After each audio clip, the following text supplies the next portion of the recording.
फिर यकबयक चौंक कर बोली, लेकिन वो रात की बात फिर रह गई। उसे छोड़ो। कर्नल गहरा सांस लेकर बोला, रात गई बात गई, बस हंगामा ही खड़ा हो गया था। अब तो मैं जरूर सुनूंगी। वो किसी जिद्दी बच्चे की तरह बोली। कैसा हंगामा था? किसने खड़ा किया था? कर्नल साहब आप कुछ चिढ़ा रहे हैं।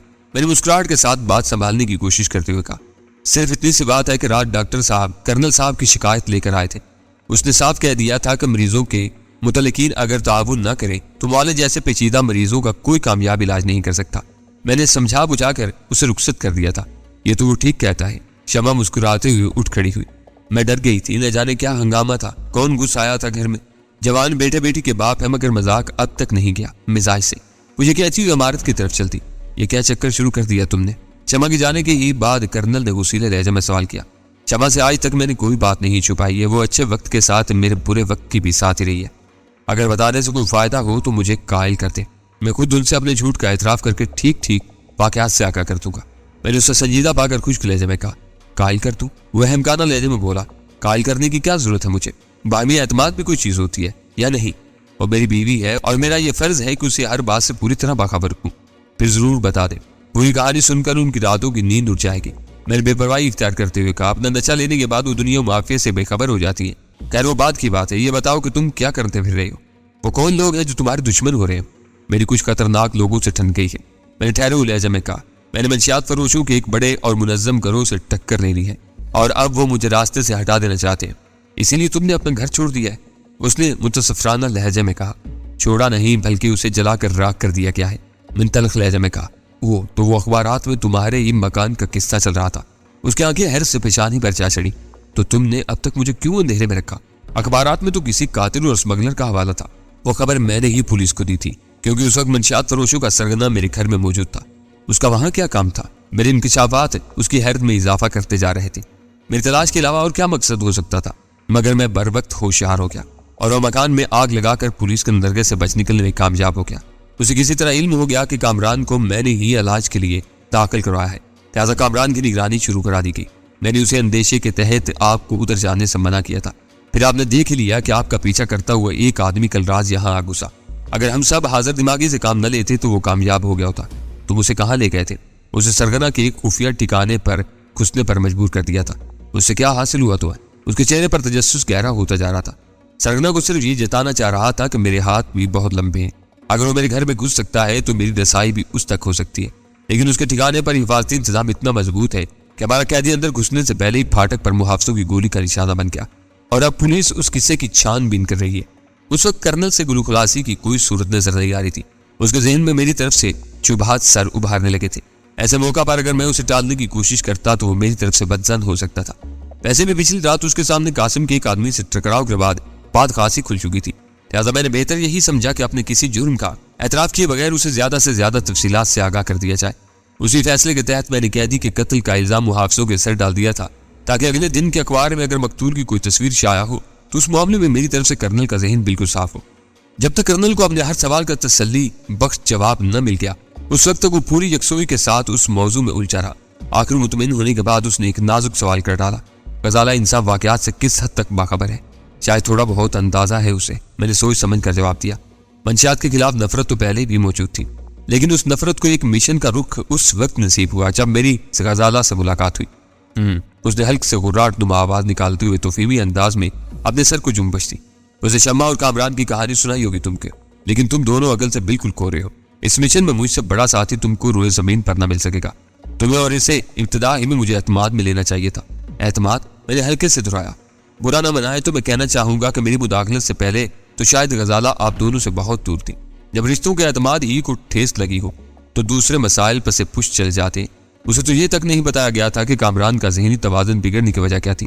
तुम ठीक कहते हो, वो बोझल लहजे में बोला। हम जो फसल बोते हैं वही काटने पर मजबूर होते हैं। ये एक आफाकी कुलिया है जिसे हर एक दूसरे इंसान पर बड़े एतमाद के साथ चिस्पा कर देता है, लेकिन अपनी जात को उससे मुस्तस्ना समझता है। हमने गजाला पर एतमाद नहीं किया और वो ज़हनी तौर पर हमसे दूर होती चली गई। हम तो शायद उसका एतमाद उस हद तक खो बैठे थे कि वो माँ बाप से मोहब्बत के बजाय धीमी धीमी से नफरत करने लगी थी। और ये सब कोकिन की लानत है। शहर शहर में और कोचे कोचे में तुम्हें हजारों मंशियात खोर मिलेंगे जो जानते बूझते अपनी जानों को हलाकत का रोग लगाए चले जा रहे हैं, लेकिन मेरा घर इन सब में अजीब है। शमा कोकीन की आदी है और एक जिंदा लाश की तरह मेरे साथ चीहे चाह रही है। कामरान नासमझी में कोकीन की ज्यादा मिकदार खाकर पागल हो गया। बेटी बरसा बरस अपने वालिदैन से बदजन रही। एक नशे ने मेरे पूरे घर को अलमियों की आबाजगाह बना कर रख दिया है। इन हालात में मुझसे बड़ा मंशियात का दुश्मन कौन हो सकता है? आप भी कुछ नहीं बिगड़ा। मैंने सिगरेट सुलगाने के बाद कहा, यह अच्छी बात है कि मैं खुलकर काम कर सकूंगा। आपके मशवरे मेरे लिए रहनुमा साबित होंगे। इतनी बड़ी मुहिम में कहीं ना कहीं मैं जरूर तन्हाई का शिकार हो जाता। बस एक चीज जरा परेशान कुन होगी मेरे लिए। वो तशवीश ज़दा लहजे में बोला। वो क्या? मैंने हिम्मत अनगोश बनकर न्याजमंदाना लहजे में सवाल किया, लेकिन वो बोला तो मेरी खोपड़ी भन्ना की। और उस वक्त पहली बार मुझे अंदाजा हुआ कि बज़ाहिर समझदार और माकूल नजर आने वाले लोग भी बाज खास मामलात में सिनके हुए होते हैं। वही तुम्हारा मुलाजिम, क्या नाम है उसका? वो सादगी के साथ कह रहा था। शायद सुल्तान शाह की अहमियत घटाने के लिए उसका नाम तक लेना गवारा नहीं किया था। अब जब मेरे और तुम्हारे दरमियान कोई पर्दा नहीं रहा है तो इस पर इतना ज्यादा इन्हिसार करना मुनासिब नहीं होगा। मेरा ख्याल है कि उसे हिसाब किताब करके अलग ही कर दो। मैं उसे एक पैसा भी ना दूं तो भी वो मेरा साथ नहीं छोड़ेगा। कर्नल साहब, मैंने एक लफ्ज पर जोर देकर कहा, आप उसके बारे में सोचना छोड़ दें। मेरे लिए उसकी अफादियत बहुत ज्यादा है। वो मेरे लिए बथेरे ऐसे काम कर गुजरता है जिनके लिए शायद आप और मैं हफ्तों किसी फैसले पर न पहुंच सके। खैर, अब मैं आइंदा इस मसले पर जुबान नहीं खोलूंगा। कर्नल ने मेरे जवाब पर मायूसाना लहजा में कहा, मैं उस जैसे लोगों की फितरत से खूब वाकिफ हूँ।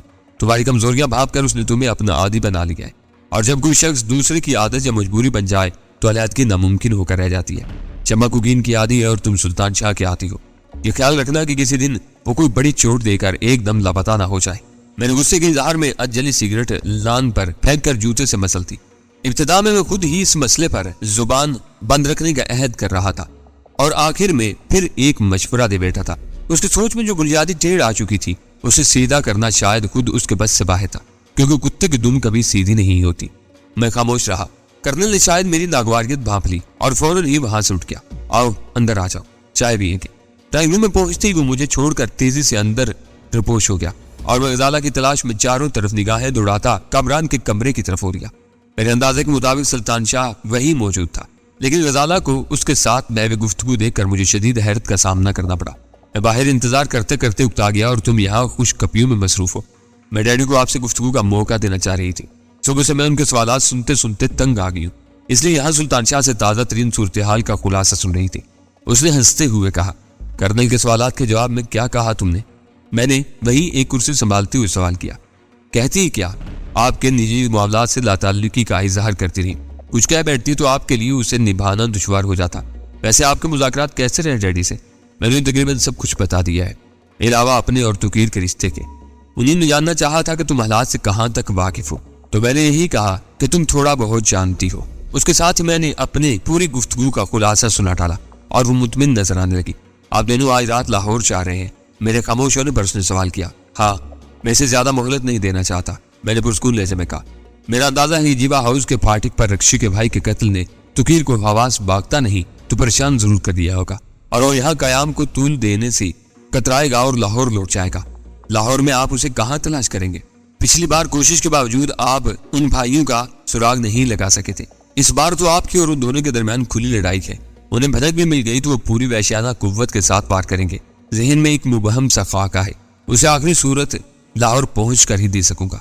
एशियन सिंडिकेट लिमिटेड से बहुत उम्मीद है। इस इदारे के सहारे मेरी रसाई कोई ना कोई सूरत निकाल लाएगी।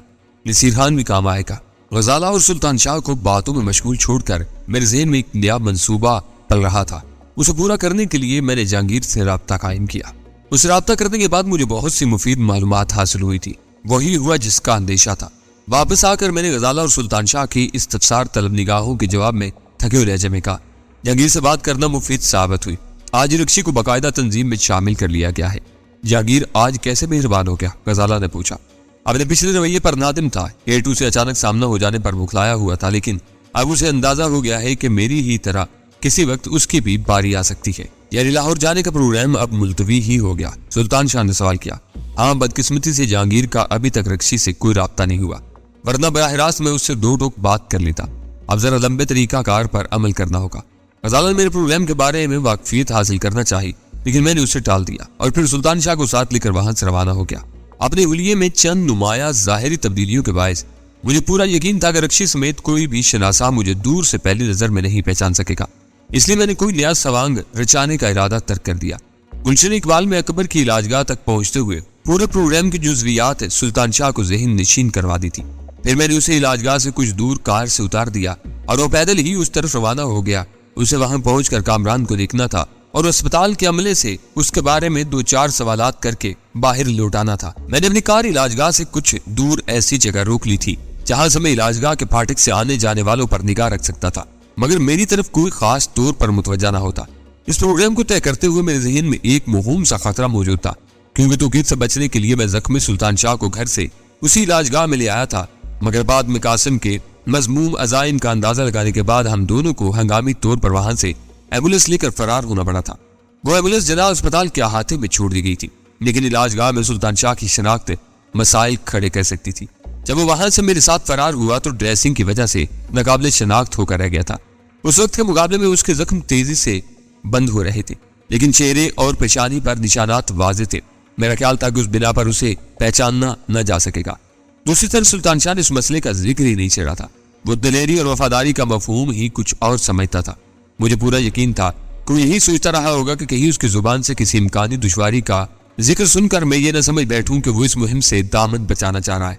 उस मकाम पर सुल्तान शाह के नमूदार होने का इंतजार करते हुए मुझे वो अंदेशे कुछ ज्यादा ही कभी महसूस होने लगे। सुल्तान शाह के मुकाबले में शायद मेरी जात से ज्यादा महफूज थी। सर के बालों की रंगत से वजह करता था कि हर शनाख्त में तब्दीली रूनुमा हो चुकी थी और महज कदो खाल की बिना पर मेरा पहचाना चाहना शायद नामुमकिन होकर रह गया था। मैंने गाड़ी स्टार्ट की और उसी तरफ रवाना हो गया जिधर से सुल्तान शाह को वहां पहुंचना था। दूर से कार पहचानते ही वो ठिठक कर अपनी जगह रुक गया। अंदर आ जाओ, मैंने गाड़ी उसके करीब रोकते हुए कहा और उसने कुछ न समझने वाले मशीनी अंदाज में पैसेंजर सीट संभाल ली। क्या प्रोग्राम मनसूख हो गया? कार की हरकत में आते ही उसने मुतहय्यराना लहजे में सवाल किया। मनसूख नहीं, कुछ तब्दील हुआ है, मैंने मुस्कुराती हुई वजाहत की। क्या एम्बुलेंस लेकर फरार होने वाला किस्सा अभी ज्यादा पुराना नहीं हुआ है। तुम्हारे चेहरे पर जख्मों के ताजा निशानात की बिना पर तुम्हारे हाथों जिक्र उठाने वाले एम्बुलेंस ड्राइवर या अस्पताल के अमले के किसी फर्द ने तुम्हें पहचान लिया तो तुम दुश्वारियों में पड़ जाओगे। मुझे खुद भी ये ख्याल आया था, उसने गहरा सांस लेकर कहा, लेकिन ये सोचकर खामोश रहा कि तुम प्रोग्राम बना रहे हो तो इस पहलू पर भी गौर कर लिया होगा। अपनी जुबान से कतरे का इजहार कुछ अच्छा नहीं लग रहा था। तुम मेरे अहमक ही हो, मैंने कहा। मैंने सोचा जरूर था, लेकिन इस मामले को इतनी अहमियत नहीं दी थी। मंजिल पर पहुंचकर अपनी गलती का अंदाजा हुआ और मैं वापस लौटा। अब तुम कार में रहोगे, तुम्हारी जगह मैं अंदर जाऊंगा, ये तो इससे भी बुरा होगा। उसे बिना तामुल का सिर्फ बाल रंग लेने से तुम बच नहीं सकोगे, और अगर रक्षी खुद वहां मौजूद हुई तो तुम पहली निगाह में पहचान लेगी। इनमें से कोई पहचान ले तो फर्क नहीं पड़ता। मैंने बेपरवाही से कहा, उस चाल का मकसद भी यही है कि अगर कोई कामरान पर निगाह रख रहा है तो वो सामने आने पर मजबूर हो जाए, और अगर तुम्हें पहचान कर उन्होंने अस्पताल ही में किस्सा निपटाने का फैसला कर लिया तो मैं बाहर हाथ पर हाथ रखे इंतजार ही करता रह जाऊंगा और वह हाथ झाड़ कर साफ निकल जाएंगे। इलाजगाह को इस हद तक मुलव्विस करना नामुमकिन होगा।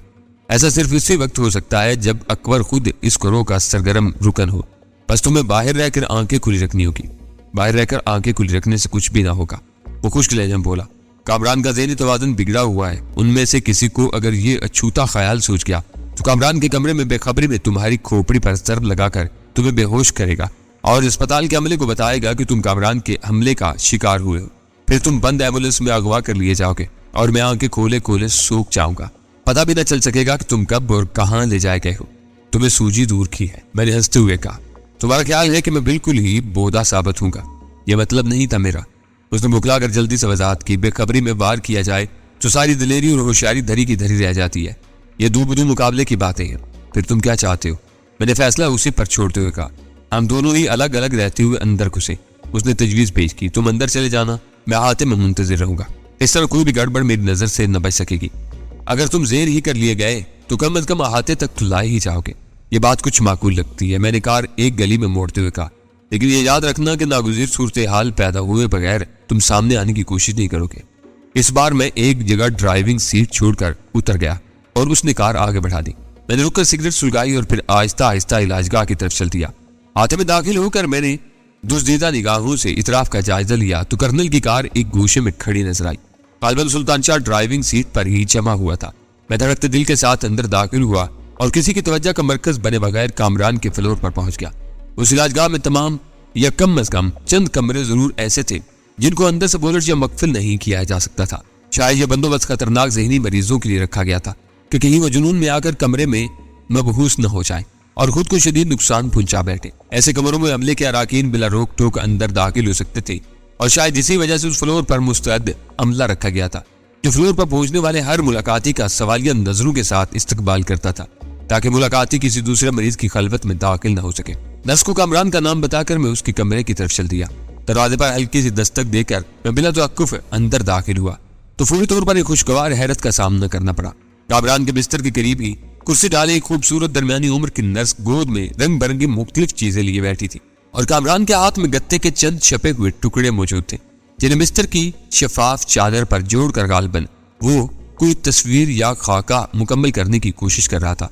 मेरी मुदाखलत पर वो दोनों ही अपनी महवियत से चौंक कर मेरी तरफ मुतवज्जा हो गए थे।